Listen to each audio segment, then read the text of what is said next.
परम पूज्य गुरुदेव, परम वंदनीय माता जी के आशीर्वाद से आज नई पुस्तक, नया एक ये वाङ्मय है 67 नंबर का प्रेरणाप्रद दृष्टांत। इसमें प्रस्तुत वाङ्मय एक प्रयास है इस युग के व्यास परम पूज्य गुरुदेव पंडित श्री राम शर्मा आचार्य जी के जीवन दर्शन को जन जन तक पहुंचाने का। आगरा के आवलखेड़ा गांव में जन्मे, वेदमूर्ति तपोनिष्ठ की उपाधि प्राप्त, भारतीय संस्कृति के उन्नयन को समर्पित एवं सच्चे अर्थों में ब्राह्मणत्व को जीवन में उतारने वाले ये राष्ट्र संत अपने 80 वर्ष की आयु में 800 वर्ष से अधिक का कार्य कर गए हैं। सादगी की प्रतिमूर्ति, ममत्व, स्नेह से लबालब अंतःकरण एवं समाज की हर पीड़ा जिनकी निज पीड़ा थी, ऐसा जीवन जीने वाले युग दृष्टा ने जीवन भर जो लिखा, अपनी वाणी से कहा, औरों को प्रेरित कर उनसे जो संपन्न करा लिया, उस सबको विषय अनुसार इस वाङ्मय के खंडों में बांधना एक नितांत असंभव कार्य है। यदि यह सफल बन पड़ा है तो मात्र उस गुरु सत्ता के आशीष से ही, जिनकी हर श्वास गायत्री यज्ञमय थी एवं समिधा की तरह जिन्होंने अपने को सुसंस्कृति यज्ञ में होम कर डाला।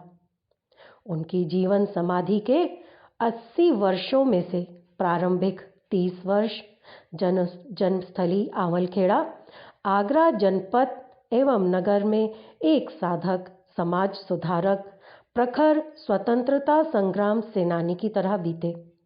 इसके बाद के 30 वर्ष मथुरा में एक विलक्षण कर्मयोगी, संगठन निर्माता, भविष्य दृष्टा, सारी मानव जाति को एक सूत्र में पिरोकर युग निर्माण सत्संकल्प के रूप में मिशन का मैनिफेस्टो सतयुगी समाज का आधार बताकर प्रस्तुत करते दृष्टिगोचर होते हैं। इस पूरी अवधि में एवं आयुष के अंतिम 20 वर्षों में परम वंदनीय माता जी का हर निमिष उनका साथ रहा। अंतिम 20 वर्ष शांति कुंज हरिद्वार या सूक्ष्म शरीर से हिमालय में बीते। ऋषि परंपरा का बीजारोपण, सिद्ध तीर्थ गायत्री तीर्थ का निर्माण, एक वैज्ञानिक आध्यात्मवाद के लिए संकल्पित ब्रह्मवर्चस्व शोध संस्थान व समर्थ साहित्य का लेखन इसी अवधि में हुआ। जीवन भर पूज्य गुरुदेव ने लिखा, हर विषय को स्पर्श किया और जीवन मूरी की तरह भाव संवेदना को अनुप्रमाणित करने वाली अपनी लेखनी साधना की। स्वयं के बारे में वो कहते थे, न हम अखबार नवीस हैं, न बुक सेलर, हम तो युग दृष्टा हैं। हमारे ये विचार क्रांति के बीज हैं। ये फैल गए तो सारी विश्व वसुधा को हिलाकर रख देंगे। गद्य नहीं, पद्य पर भी उनकी उतनी ही पकड़ थी। हजारों को प्रेरित कर उन्होंने सृजनात्मक काव्य लिखवाया। लेखनी उनके पन्नों के माध्यम से करोड़ों व्यक्तियों के जीवन को बदलती चली गई। प्रायः श्रेष्ठ लेखक श्रेष्ठ वक्ता नहीं होते, किंतु उनकी ओजस्वी अमृतवाणी ने लाखों का कायाकल्प कर दिया। गुरुदेव के उद्बोधनों को जो उन्होंने भारत के कोने कोने में और मथुरा हरिद्वार की पावन भूमि में दिए, इस वाङ्मय में देने का प्रयास किया गया है। करुणा छलकाती उनकी वाणी, अंतः को स्पर्श करती हुई जीवन शैली बदलने को प्रेरित रहती प्रतीत होती है। 70 खंडों में जो लगभग 500 पृष्ठ के हैं, प्रायः वह सब कुछ समा गया है जो ऋषि युग्म के माध्यम से प्रकट हुआ। जो कमियां हैं वह संपादन मंडल की हो सकती हैं। सो कुछ भी श्रेष्ठ जो कुछ भी श्रेष्ठ है वह सब उसी गुरु सत्ता का है, उन्हीं का है और उन्हीं को समर्पित है। सामान्य जनता को शिक्षा देने का सर्वसुलभ साधन कथा, कहानी, दृष्टांत आदि ही माने जाते हैं। तात्विक ढंग से विवेचन करने वाले ग्रंथों और लेखों को पढ़ने और समझने वाले लोगों की संख्या सदा ही थोड़ी ही रहती है। इसलिए प्राचीन काल से ही जन समुदाय में नीति, धर्म, चरित्र आदि संबंधी सद्विचारों के प्रचार का माध्यम कथा साहित्य को ही माना जाता है। स्त्री और पुरुष, बाल और वृद्ध, युवा और प्रौढ़ सभी रुचिपूर्वक कहानी सुनते हैं और अपनी मनोवृत्ति के अनुसार उनसे प्रेरणा भी ग्रहण करते हैं। विशेष रूप से छोटी आयु के बच्चे, छोटी आयु के बच्चों के लिए तो वो बहुत ही उत्तम प्रभाव डालने वाली सिद्ध होती हैं। ऐसे बालकों के लिए बड़ी कहानियों को पढ़ना या उनकी घटनाओं को ध्यान में रखकर तारतम्य मिला लेना सहज नहीं होता। उनसे कुछ मनोरंजन तो हो जाता है, पर अंत तक सब बातों को याद रखना और उनका विश्लेषण करके ठीक निष्कर्ष निकाल लेना सबके लिए संभव नहीं होता। प्राचीन काल से इसलिए अनुभवी विद्वान मनीषियों ने सामान्य बुद्धि के व्यक्तियों को समझाने और प्रेरणा देने के लिए दृष्टांतों और कथा कहानियों का सहारा लिया है। इस उद्देश्य की पूर्ति के लिए हमारे देश में बहुत पहले पंचतंत्र और हितोपदेश जैसे ग्रंथ लिखे गए हैं। हम सभी ने पंचतंत्र की कहानियां पढ़ी हैं, सभी मॉरल स्टोरीज होती थी। तो पंचतंत्र और हितोपदेश जैसे ग्रंथ लिखे गए हैं जिनके द्वारा मनुष्य न्यायोचित व्यवहार, सामूहिकता, सेवा, त्याग, बलिदान, करुणा, मैत्री, उदारता आदि की शिक्षा ग्रहण करके समाज के उपयोगी सदस्य बन सकते हैं। इस तरह से रचनाओं का सरल और स्वाभाविक होना बहुत आवश्यक है। टेढ़ी मेढ़ी और लच्छेदार बातों में पाठक का ध्यान उन्हें सुलझाने में लग जाता है और वो मूल उद्देश्य अर्थात व्यक्तित्व परिष्कार एवं चरित्र निर्माण का लक्ष्य निगाह से उनके ओझल हो जाता है। यूं तो कथा कहानियां मनोरंजन के लिए ही आमतौर से बनती हैं, पर उनमें से कम ही ऐसी होती हैं जो आदर्शवादी उत्कृष्टता और महानता भरती हों, आगे बढ़ने और ऊंचा उठने की प्रेरणा देती हों। कथा कहानी के रूप अनेक हैं। हजारों पन्नों के विशालकाय उपन्यास और 10-20 पंक्तियों के दृष्टांत, सबकी गणना उसी विभाग में होती है। पुराणों की कथाएं, उपाख्यान आदि की रचना भी इसी उद्देश्य से की गई है। जो लोग वेद, उपनिषद, दर्शन, स्मृतियों में वर्णित धार्मिक उपदेशों को नहीं समझ सकते, वे उनको कथाओं के माध्यम से रुचिपूर्वक सुन लेते हैं और कुछ लाभ भी उठा सकते हैं। मनोरंजन में अक्सर धूर्तता, अंधविश्वास और अवांछनीयता तक का समर्थन रहता है। प्रचलित कहानियों में से नैतिक चेतना की प्रेरणा देने वाली कितनी है, यदि इसकी तलाश की जाए तो उनमें से खरी नहीं खोटी ही सिद्ध होंगी। उन्हें सुनने सुनाने से मनोरंजन तो हो जाता है, पर परोक्ष रूप से मस्तिष्क को अनैतिक और अवांछनीय तृष्णा ही प्राप्त होती है।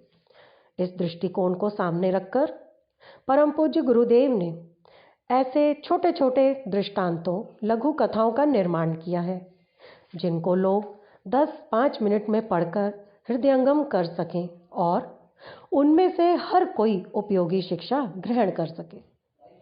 ऐसी रचनाएं भावनात्मक एवं घटना प्रधान होने के कारण बहुत ही उपयोगी सिद्ध होती हैं, क्योंकि जब पढ़ने वाला देखता है कि इस स्वार्थी और शोषण प्रवृत्ति की प्रधानता वाले जमाने में कुछ लोग परोपकार, कर्तव्य परायणता एवं सिद्धांत निष्ठा के लिए इस प्रकार तन मन धन निछावर करने को, सर्वस्व उत्सर्ग करने को उद्यत हो जाते हैं, तो उनके मन में निश्चित रूप से गहरा प्रभाव पड़ता है और अगर उसी दिशा में बढ़ते रहा जाए तो धीरे धीरे स्थायी भी हो सकता है। परम पूज्य गुरुदेव की लेखनी से वाङ्मय के इस खंड में उपयोगी, नैतिक और सत्प्रेरणा देने वाले जो दृष्टांत अथवा कथा कहानियाँ दी गई हैं, वे संक्षिप्त और सारगर्भित रूप में ही कही गई हैं। उनके समझने या याद रखने में किसी को कोई कठिनाई नहीं होगी। इनमें से कुछ दृष्टांतात्मक हैं, कुछ घटनात्मक हैं, पर सभी ऐसी हैं जो हर किसी के लिए रुचिकर और प्रेरणादायी हैं। उन्हें लिखा ही ऐसे ढंग से गया है कि उनका तात्पर्य शीघ्र ही समझ में आ जाता है। फिर अधिकांश में कथा के अंत में उसके उपदेश या शिक्षा प्रेरणा को 1 या 2 वाक्यों में प्रकट भी किया गया है। इस प्रकार ये कथाएं या दृष्टांत आस्तिकता, धर्म, नीति, सदाचार, दया, उदारता आदि श्रेष्ठ मानवीय सद्गुणों की शिक्षा देने के उद्देश्य से लिखी गई हैं। निश्चय ही ये सभी के लिए कल्याणकारी होंगी और आत्मशोधन एवं व्यक्तित्व परिष्कार में बहुत ही उपयोगी और सहायक सिद्ध होंगी। आगे परम पूज्य गुरुदेव ने आस्तिकता और ईश्वर विश्वास ये टॉपिक है, उसमें आगे कहानी है अथातो ब्रह्म जिज्ञासा। अथातो ब्रह्म जिज्ञासा तात जिसकी ब्रह्म दर्शन की जिज्ञासा जितनी प्रबल होती है, वह उतनी ही शीघ्रता से नारायण का दर्शन करता है। ब्रह्म ही क्यों वत्स? जिज्ञासा तो मनुष्य को किसी भी कला, किसी भी विद्या में पारंगत बना देती है। हमारा आशीर्वाद तुम्हारे साथ है। तुम आश्रम में रहो और तप करो। एक दिन तुम्हें निश्चित ही भगवान का साक्षात्कार होगा। ये कहकर महर्षि एलूश ने राजकुमार नीरव्रत की पीठ पर हाथ फेरा और उन्हें सामान्य शिक्षार्थियों की तरह से छात्रावास के एक सामान्य कक्ष में रहने का प्रबंध कर दिया। गुरुदेव कहानी सुना रहे हैं महर्षि एलूश और राजकुमार नीरव्रत की। आगे क्या होता है, नीरव्रत ने पहली बार अपना सामान अपने हाथों से उठाया। वो प्रथम बार एक ऐसे निवास में ठहरे जिस तरह के निवास में उनके दास दासियां भी नहीं ठहरते थे। राजकुमार थे, उनको ऐसी जगह में ठहराया गया जहां पर उनके दास दासियां भी नहीं ठहरते थे। नीरव्रत ने उस दिन ही उतना सादा भोजन भी ग्रहण किया। पहली बार उन्होंने इतना सादा भोजन ग्रहण किया था। आश्रम व्यवस्था के अपमान की बात न रही होती तो वो उस थाल को जो उनके लिए परोसा गया था उसे उठाकर दूर फेंक देते। सायंकाल होने में विलंब लगा होगा, पर जीवन की इन प्रारंभिक विपरीत दिशाओं ने अविलंब ही मस्तिष्क में क्रांति विचार मंथन प्रारंभ कर दिया। इतना शुष्क जीवन नीरव्रत ने पहले कभी नहीं देखा था, इसलिए उससे अरुचि होना कुछ स्वाभाविक ही था।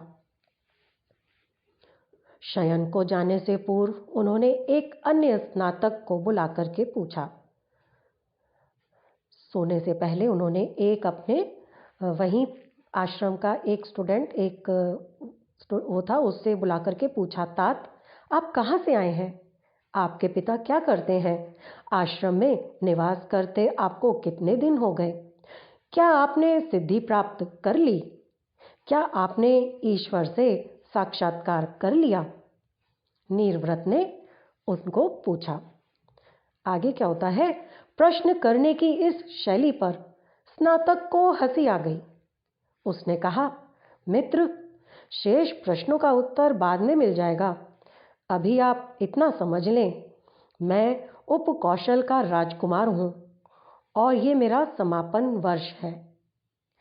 जब आप यहाँ प्रवेश ले रहे हैं, उसने बोला कि आपको बाकी के प्रश्नों का उत्तर तो बाद में मिल जाएगा, लेकिन आप इतना जान लीजिए कि मैं भी राजकुमार हूँ। कहाँ का? उपकौशल का, और ये मेरा लास्ट ईयर है और आप यहाँ पर अभी आपने एडमिशन लिया है।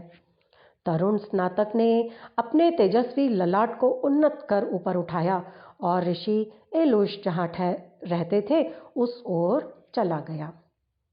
निर्व्रत किंग कर्तव्य विमूढ़ वस्तुतः मुखाकृति राजकुमारों से कम नहीं थी, पर यह अभी स्नातक इतनी सरल वेशभूषा में, इतने मौनधारी और इतने अनुशासनबद्ध, क्या इनकी अपनी इच्छाएं कुछ है या नहीं?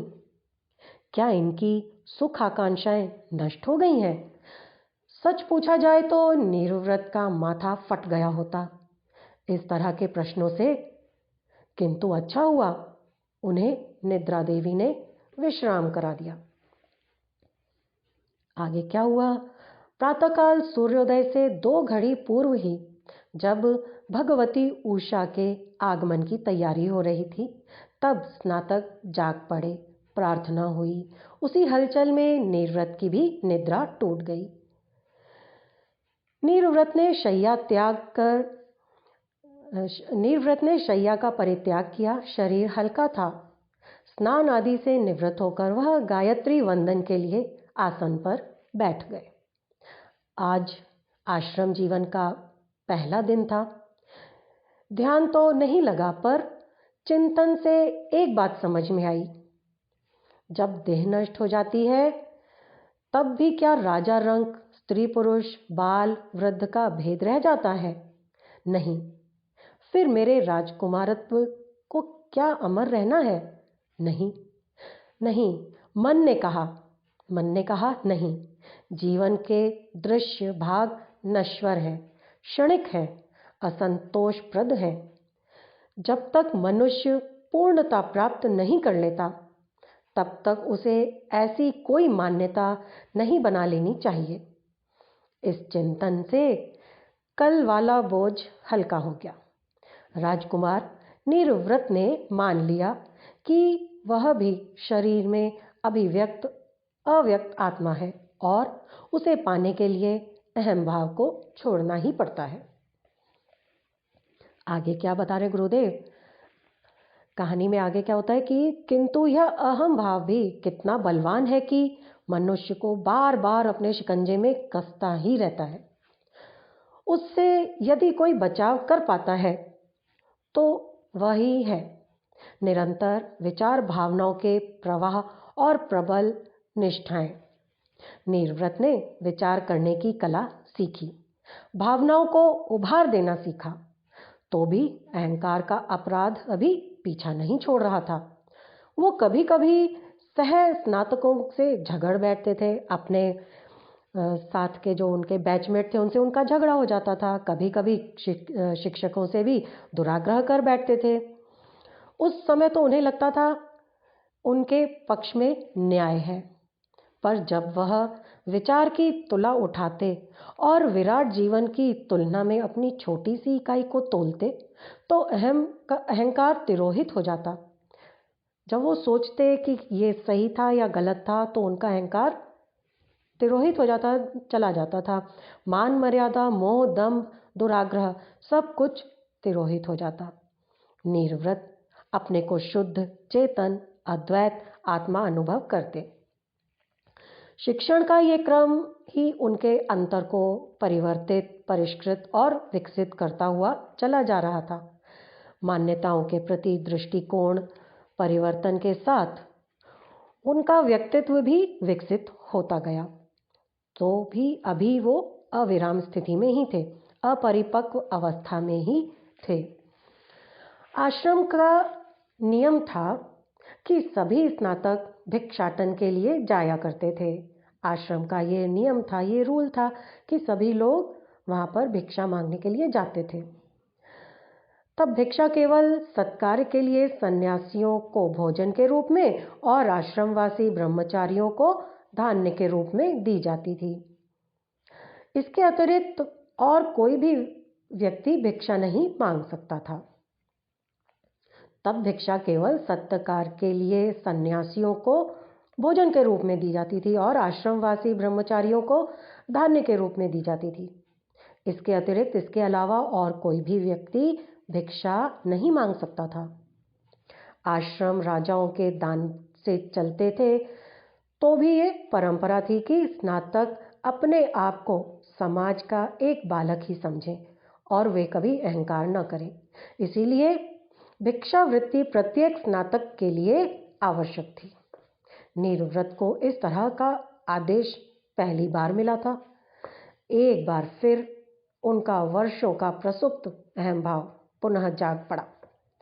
एक राजकुमार कभी भिक्षा नहीं मांग सकता, इस तरह का प्रतिवाद उनके अंतःकरण ने किया, किंतु पुनश्च वही अथातो ब्रह्म जिज्ञासा।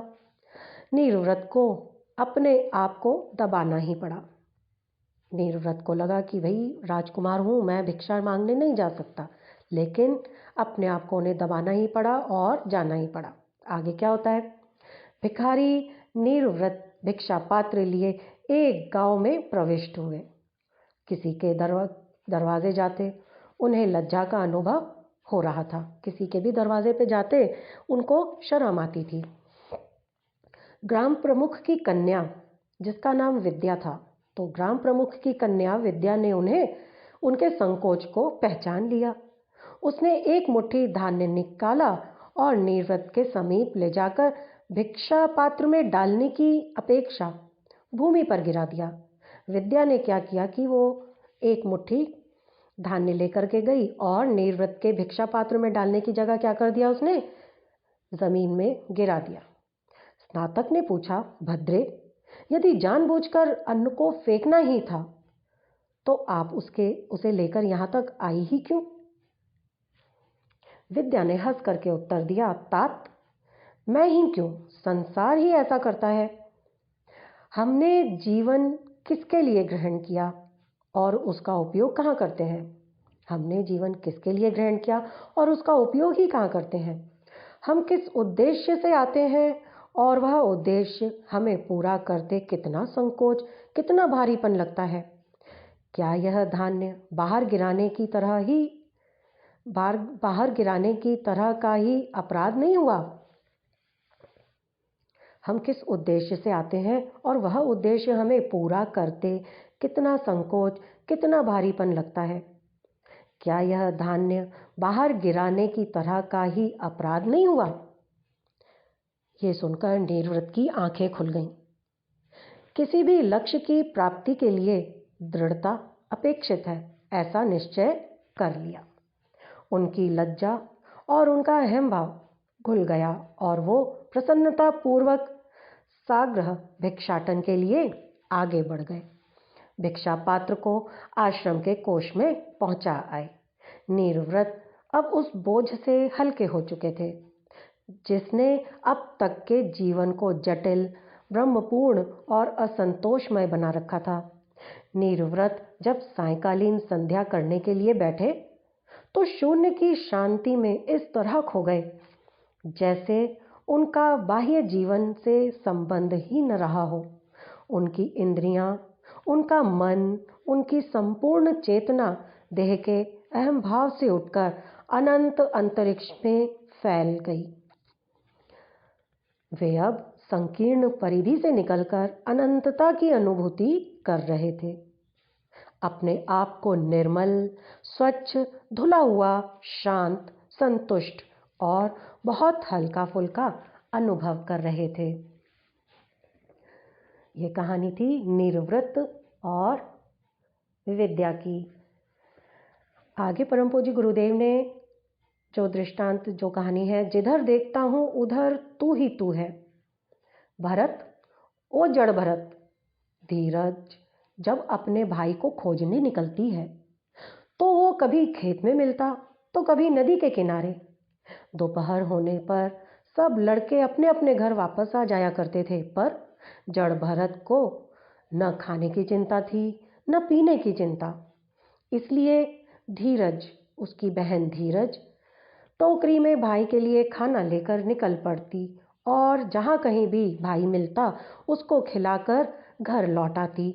कभी कभी वो इधर उधर छिप जाता था और सब जगह ढूंढने पर भी दिखाई नहीं पड़ता तो धीरज उसको जोर जोर से पुकारती।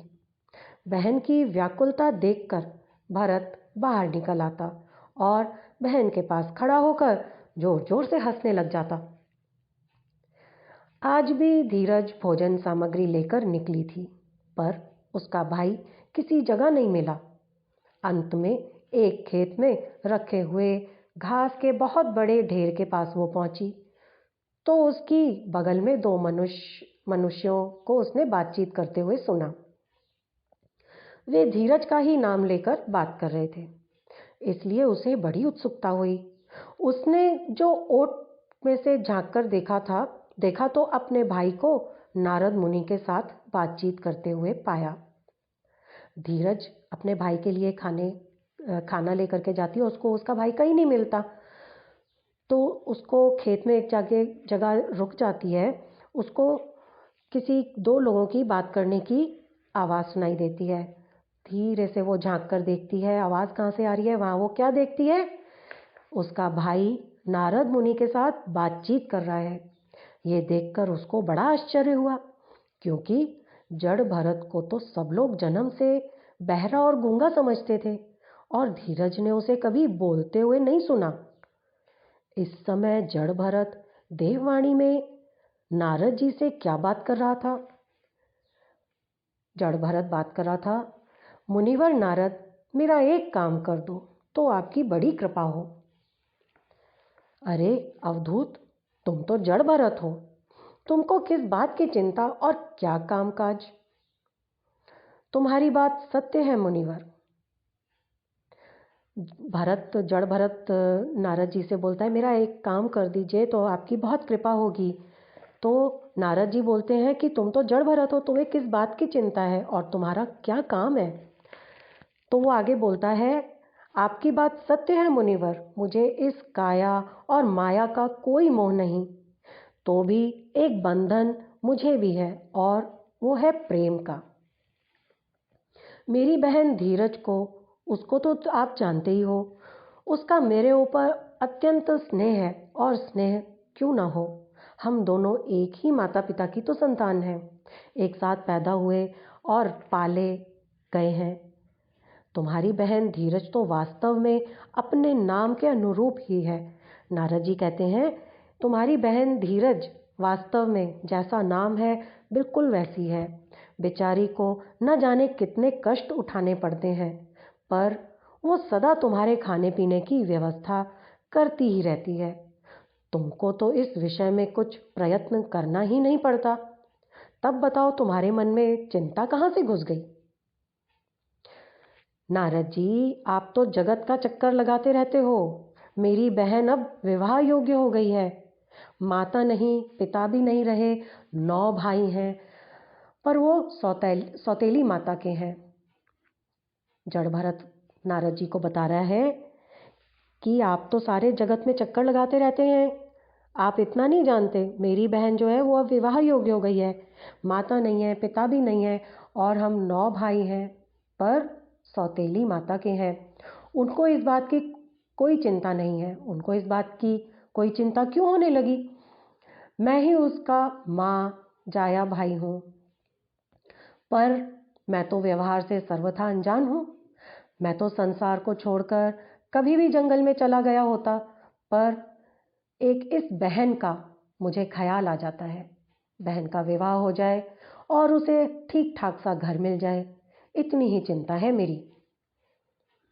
ये मेरा काम रहा जड़ भरत, तुम निश्चिंत रहो। नारद जी कहते हैं, अब ये मेरा काम है जड़ भरत, तुम निश्चिंत रहो। तुम्हारी बहन के लायक मैं वर ढूंढ दूंगा, उसका जीवन सुखमय होगा। चलो, जय नारायण। नारायण नारायण कह के नारद जी चले जाते हैं। मुनिवर नारद ने अवधूत जड़ भरत से विदा ली। धीरज ने उनको जाते हुए देखा तो दौड़ करके भाई के पास गई और उससे भेंट कर कहने लगी, मेरे गूंगे भाई, अभी नारद जी के साथ तो तू देववाणी में बात कर रहा था। हम तो तुझको जन्म से बहरा और गूंगा समझते हैं। बोल भाई, एक बार स्नेह से मेरे सामने बोल, अपनी मीठी वाणी सुना। यद्यपि जड़ भरत ने पैदा होते ही मौन व्रत धारण कर लिया था, पर अब बहन की अत्यंत करुणाजनक वाणी सुनकर और उसके आंतरिक आग्रह को देखकर उसने कहा, बहन बहन धीरज, तेरा कल्याण हो, तेरी सेवा सफल हुई है। नारद जी से भेंट होने के तीसरे ही दिन धीरज के लिए एक उत्तम कुल की तरफ से विवाह की मांग आई। उसकी सौतेली भौजाइयों ने उसे स्वीकार किया। शुभ मुहूर्त में विवाह होकर धीरज अपने ससुराल चली गई। उसी रात को जड़ भरत भी घर छोड़कर खेत पे जाकर रहने लगा। स्वर्ग की स्थिति और उपलब्धि। आगे पढ़ते हैं। राजा अरिष्टनेमि तीसरी वय में प्रविष्ट हुए। जीवन भर उन्होंने अपने कर्तव्यों का पालन भली प्रकार किया था। बाल्यकाल में विद्यार्जन, शरीर साधना आदि से लेकर अधेड़ व्यवस्था के पारिवारिक एवं राजनीतिक उत्तरदायित्वों के निर्वाह में उन्होंने पूरे मनोयोग से कार्य किया था, किंतु न जाने क्यों उन्हें अंतःकरण में कुछ हलचल सी अनुभव होने लगी थी। कर्तव्य पालन के संतोष की शीतलता के अतिरिक्त कुछ आकुलता की अनुभूति भी उनको होने लगी थी। राजा कारण न समझ सके और उन्होंने अपने कुल गुरु के सम्मुख समस्या रखी। आगे क्या होता है? विचारशीलता एवं क्रियाशीलता दोनों जीवन के दो महत्वपूर्ण पहलू हैं। सुविचार प्रेरित क्रिया कल्याणप्रद होती है, जबकि केवल क्रिया अर्थ का अनर्थ भी कर डालती है। सुविचार प्रेरित क्रिया कल्याणप्रद होती है, जबकि केवल क्रिया अर्थ का अनर्थ भी कर डालती है। इसी प्रकार क्रिया के पूरक के रूप में विचार उपयोगी है, अन्यथा केवल विचार भ्रामक हो सकता है। हवाई महलों तक ही उसकी सीमा सीमित रह जाती है। इसी कारण प्राचीन राज्य परंपरा में राजा की शक्ति तथा क्रियाशीलता को विचारों के प्रकाश में अधिक उपयोगी बनाने के लिए विचारकों तथा आत्मबल संपन्न व्यक्तियों को भी रखा जाता था। मंत्रियों से लेकर राजगुरु तक इसी स्तर के व्यक्ति हुआ करते थे। राजा की समस्या सुनकर राजगुरु मुस्कुराए और बोले, राजन, आपका कथन सत्य है। मनुष्य के जीवन में कई बार ऐसे अवसर आते हैं जब वर्तमान कर्तव्यों को भली प्रकार पूरा करते हुए भी उसके मन में हलचल, कौतूहल सा अनुभव होता है। ऐसा होना स्वाभाविक है। शरीर को बदलती हुई अवस्था के साथ जीवन के अगले चरण में प्रवेश के लिए सन्नद्ध होने के लिए आत्मा के संकेत की यही प्रतिक्रिया है। राजा को बात भली प्रकार से स्पष्ट न हो सकी, तो उन्होंने पूछा, ये संकेत क्या है? आत्मा इन्हें स्पष्ट क्यों नहीं करती? कुलगुरु पुनः स्निग्ध हास्य के साथ बोले, वत्स, स्वयं के उदाहरण से ही समझने का प्रयास करो। आपके जीवन में कभी पहले भी ऐसा अनुभव हुआ था? थोड़ा भूतकाल की गहराई में उतर करके सोचो। तब राजा ने क्या किया? राजा को ध्यान आया कि किशोर अवस्था पार करने पर कुछ ऐसा ही अनुभव हुआ था। तब राजगुरु ने उन्हें ब्रह्मचर्य आश्रम में अर्जित ज्ञान, सामर्थ्य का उपयोग तथा लौकिक कर्तव्यों के पालन करने का निर्देश दिया था। उसके बाद से अब तक उन्हें शांति और संतोष का अनुभव होता रहा। आगे क्या होता है? राजा ने अपना निष्कर्ष सुनाया। पुरोहित ने आशीर्वाद दिया, धन्य है राजन, आपने ठीक ठीक विश्लेषण किया। बस उस समय जैसे शारीरिक तथा मानसिक शक्ति विकसित होकर लौकिक कर्तव्यों में प्रवृत्त होना चाहती थी, उसी प्रकार अब आत्मिक शक्तियों के विकास का समय आ गया है। नरश्रेष्ठ, आपको अब अंतःकरण अगली उच्च स्तरीय भूमिका में प्रवेश के संकेत दे रहा है। आपको लोकोत्तर भूमिका में प्रवेश का, आत्मविकास की तपोमय साधना का निमंत्रण मिल रहा है। वत्स, अपने सुसंस्कारों के कारण अंतःकरण के संकेत आप अनुभव कर रहे हैं। अब इनको समझकर आचरण में लाने में विलंब न करें, तो श्रेष्ठ होगा। राजा अमृतोपम निर्देश पाकर तृप्त हो गए। उन्होंने अविलंब युवराज को राज्यभार सौंपने की व्यवस्था की। अपने जीवन के अनुभवों का सार समझाकर और उपयुक्त सलाहकारों की व्यवस्था करके उन्होंने होनहार पुत्र को राज्य व्यवस्था सौंप दी। स्वयं विधिवत वानप्रस्थ ग्रहण कर लिया। गंधमादन पर्वत पर तपस्या करने के लिए चले गए। अब आगे क्या होता है फिर? राजा अरिष्टनेमि तपस्या में लीन थे। मन अपनी उछल कूद करके थक गया था। प्रकृति परीक्षा लेकर संतुष्ट हो गई थी। मन अनुगामी बन गया था। प्रकृति सहयोगिनी बन गई थी। राजा को आत्म शांति की शीतलता का अनुभव होने लगा था। तभी एक दिन क्या होता है? तभी एक दिन एक देवदूत उनके सामने आ उपस्थित हुए और बोले, देवराज इंद्र ने आपको ससम्मान भेंट करने के लिए बुलाया है। देवराज इंद्र ने बुलाया है? राजा को ये कारण समझ में नहीं आया। अपनी साधना को छोड़कर जाने की इच्छा भी नहीं थी, किंतु कोई प्रेम से बुलाए तो तिरस्कार भी उचित नहीं। राजा शांत भाव के साथ हो लिए, उनके साथ चल दिए। स्वर्ग के स्वामी देवराज इंद्र ने राजा को आगे बढ़कर स्वागत किया, प्रेम से अपने निकट बैठाया और चर्चा प्रारंभ की। वो बोले, राजा, आपकी तपस्या तथा सत्कर्मों ने आपको उच्च स्वर्ग का अधिकारी बना दिया है। आप चाहें तो उसका दीर्घकाल तक उपभोग कर सकते हैं। इंद्रदेव ने क्या कहा कि आपकी तपस्या और आपके सत्कर्मों की वजह से आपको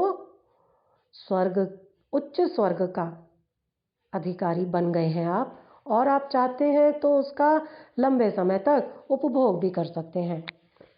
मैंने तो स्वर्ग के निमित्त कोई कर्म या तप किया ही नहीं, फिर उस पर मेरा अधिकार कैसे सिद्ध हुआ? राजा ने विनम्र शब्दों में शंका व्यक्त की। राजा ने देवराज इंद्र से पूछा कि मैंने तो ऐसा कोई काम नहीं किया, कोई तप नहीं किया, फिर मैं इसका अधिकारी कैसे हो गया? तो देवराज इंद्र ने प्रशंसात्मक दृष्टि से उनकी ओर देखा और समाधान किया। देवराज इंद्र बोले, राजन, आपने इस निमित्त कुछ नहीं किया, ये सही है, किंतु जो किया है उससे आपको उच्च स्वर्ग प्राप्त हो सकता है। राजा विचार करने लगे, फिर बोले, देवराज, ये स्वर्ग आपके कथन के अनुसार मुझे अपनी संचित पूंजी के मूल्य पर खरीदना होगा।